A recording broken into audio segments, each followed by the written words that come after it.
कभी सोचा है कि सबसे खौफनाक लड़ाई कौन सी होती है?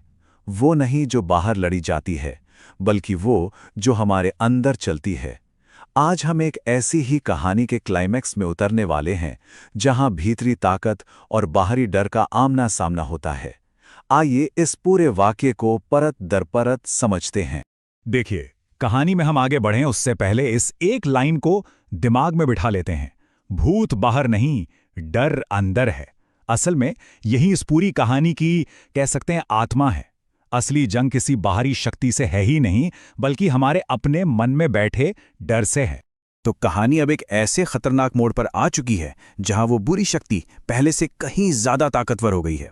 अब उसका हमला सिर्फ एक इंसान पर नहीं है, नहीं, वो पूरे के पूरे घर को अपनी चपेट में ले रही है। मतलब हवा में एक अजीब सा खौफ और तनाव घुल चुका है। अच्छा, तो सवाल ये है कि हम यहां तक पहुंचे कैसे? चलिए जल्दी से याद करते हैं। उस बुरी शक्ति का साया लगातार बढ़ रहा था, है ना?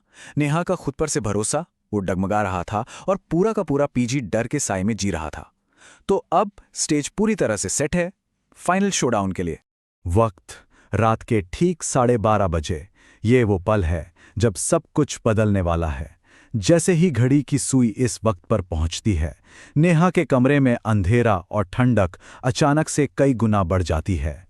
ये उस बड़े हमले का पहला संकेत था। और फिर हमला शुरू होता है। एक साथ, हर तरफ से, सारे दरवाजे धड़ाम से खुद ब खुद बंद। हर किसी का मोबाइल स्क्रीन अचानक से ऑन। और जो सबसे डरावनी बात हुई, आईने में एक नहीं बल्कि कई खौफनाक चेहरे उभर आए। नेहा को समझ आ गया था, अब ये आर पार की लड़ाई है। और ठीक इसी जगह पर कहानी एक जबरदस्त मोड़ लेती है। इस खौफ और आतंक के बीच फोकस अचानक बाहरी दुश्मन से हटकर नेहा की अपनी हिम्मत पर आ जाता है। अब वो विक्टिम नहीं, एक वॉरियर बनने वाली है। पर नेहा हार मानने वालों में से नहीं है। वो लड़ने की तैयारी करती है और उसकी स्ट्रैटेजी कमाल की है। देखिए वो क्या करती है। सबसे पहले वो अपनी पुरानी डायरी और नोट्स को खंगालती है। फिर वो हिम्मत जुटाकर सीधा उस आईने के सामने खड़ी हो जाती है, जो इस सारे फसाद की जड़ है।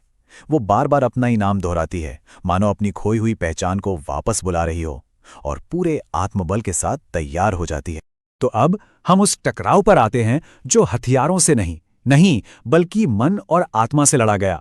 ये लड़ाई असल में आईने के अंदर हो रही थी, दो जबरदस्त इच्छा शक्तियों के बीच। ये जो आमना सामना है ना, ये एक मानसिक जंग है। देखिए, एक तरफ वो शक्ति है जो नेहा की सबसे बुरी यादों को ही हथियार बना लेती है, कमरे में तबाही मचाती है, अपना आकार बड़ा करके डराती है। लेकिन वहीं दूसरी तरफ नेहा क्या करती है? वो अपने हर डर को विश्वास की ढाल बना लेती है। वो इन सारे हमलों को खारिज करके सिर्फ और सिर्फ अपनी अंदरूनी ताकत पर फोकस करती है। और फिर आता है कहानी का वो सबसे अहम पल, जब डर अपनी इंतहा पर होता है। नेहा अपनी पूरी ताकत लगाकर चिल्लाती है, मैं तुम्हारी नहीं, मैं अपनी हूं। ये सिर्फ एक लाइन नहीं है, ये अपनी पहचान और अपनी आजादी का एक जोरदार ऐलान है। और नेहा की इस एक दहाड़ का असर फौरन होता है। वो परछाई आईने के अंदर ही चकनाचूर हो जाती है, और वो जो खौफनाक मौजूदगी थी वो गायब।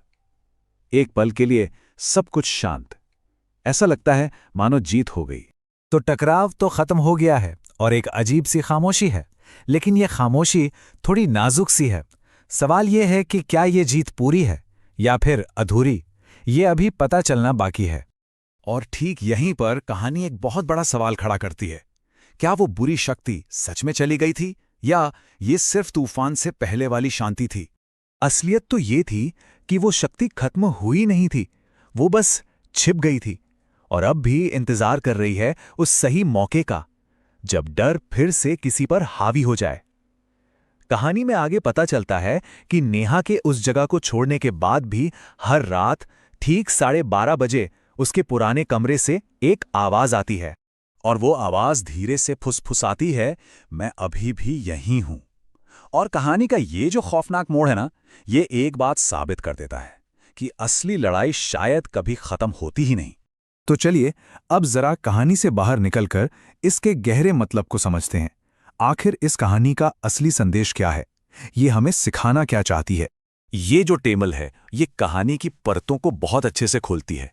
देखिए, भूत असल में कोई बाहरी चीज नहीं है, बल्कि वो हमारे अंदर का डर है, हमारे शक हैं, हमारी इनसिक्योरिटीज हैं। लड़ाई क्या है? वो रोज का स्ट्रगल है जो हम इन भावनाओं से करते हैं। और सबसे जरूरी बात, जीत। जीत का मतलब डर को खत्म करना नहीं है, क्योंकि वो तो शायद मुमकिन भी नहीं। जीत का मतलब है उसे पहचानना और अपने आत्मविश्वास से उसे कंट्रोल में रखना। तो आखिर में इस पूरी कहानी से हमें क्या सीख मिलती है? यही कि असली ताकत किसी मंत्र या हथियार में नहीं है, वो हमारे अपने अंदर है। हमारा फोकस, हमारा आत्मबल और खुद पर अटूट विश्वास असल हथियार यही है। क्योंकि हम जिस भी भूत से लड़ते हैं ना, उसकी जड़ कहीं ना कहीं हमारे अपने ही मन में होती है। और ये पूरा विश्लेषण हमें एक बहुत गहरे सवाल के साथ छोड़ जाता है। आखिर वो कौन सी भीतरी लड़ाई है जिसका सामना हम सबको जिंदगी भर करना पड़ता है? इस पे जरूर सोचिएगा।